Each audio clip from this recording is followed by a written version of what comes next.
Bienvenue sur ma chaîne, on se retrouve aujourd'hui pour un tuto nail art. C'est parti! Comme toujours, on va venir mettre sa base sur les ongles pour les protéger et faire tenir son vernis.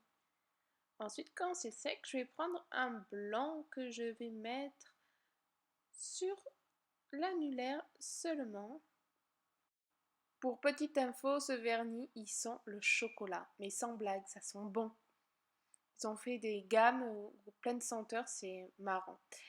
Et je vais venir poser la deuxième couche, on n'oublie pas le bord libre. Et voilà. Pour les autres doigts, je vais poser celui-là. Alors, je vous l'avais montré en détail sur mon blog, comme d'habitude, hein, tous les vernis, je vous les présente. Et je vous mets des photos, donc n'hésitez pas à aller voir mon blog.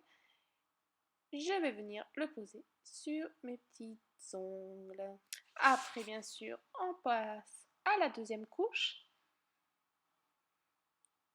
On va laisser sécher et on va mettre le top coat pour protéger son vernis avant de passer à la déco. Donc pour cette déco, je vous conseille de laisser bien sécher parce qu'on va venir utiliser les stripping tape. L'idéal serait de faire sa pose de vernis 2 heures avant, voire la veille.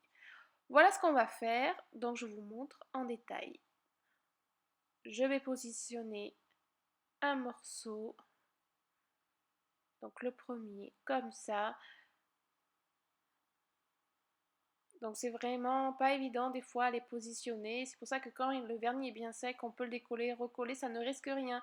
Sinon ça risque de vous arracher le vernis, ce qui serait dommage. Ensuite, je découpe les bouts qui dépassent et je m'en sers pour les suivants.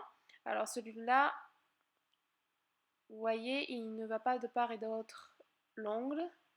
C'est exprès, comme ça l'autre le chevauche. Enfin bon, je vous laisse regarder parce que c'est pas évident à vous expliquer comment je les pose.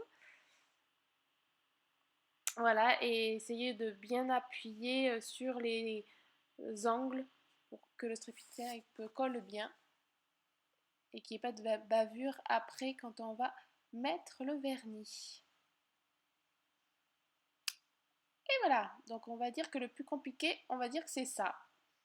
À bien positionner ces stripping tape sans s'arracher les cheveux. Ensuite, on va venir au coloriage. Donc, je vais utiliser tous ces vernis-là et on y va. Donc, le premier, alors je fais ça au pif. Ensuite, le deuxième. Alors, c'est ma méthode que j'ai trouvée pour faire le motif tressé. Et il y en a peut-être d'autres, voire peut-être plus simples, j'en sais rien. Enfin bon, moi, j'ai fait celle-là. Si vous ne vous sentez pas capable de le faire directement au vernis, vous pouvez prendre un pinceau de peur de déborder, mais si on y va tout doucement, en plus avec les pinceaux Color Club, ils sont pas très gros, donc c'est assez pratique. Et ensuite, quand c'est bon, eh bien, on va retirer délicatement tous les stripping tape. Donc là, comme j'en ai aucun qui se chevauche, vous pouvez retirer dans l'ordre que vous voulez. C'est pas comme s'il y en aurait qui seraient collés les uns sur les autres où il faut enlever le dernier au premier, etc. Et voilà ce que ça donne. Alors pour l'instant, c'est pas fini du tout. Vous voyez, ça ressemble pas à grand chose. Enfin, on pourrait laisser comme ça, hein, ça peut faire une déco bizarre. Mais bon, là on va prendre en fait un pinceau liner et le vernis pour, vous voyez, combler. Donc je vous montre maintenant comment on fait. Donc c'est tout simple, hein. En fait on va faire la petite ligne qui en fait est due au stripping tape. Hein. Et voilà, donc on y va tout doucement et on comble.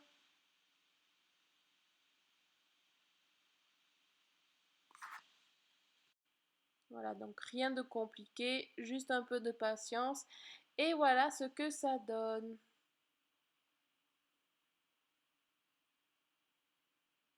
J'espère que ma petite déco vous aura plu. Voilà, au soleil, on y voit mieux. J'ai pas fait le même motif, enfin les couleurs ne sont pas les mêmes, rangées de la même façon la main droite et la main gauche. Dites-moi lequel vous préférez. Moi, j'ai une petite préférence pour celui de droite. Et vous? Voilà, je vous fais de gros bisous et je vous dis à très bientôt pour une prochaine vidéo. Bye!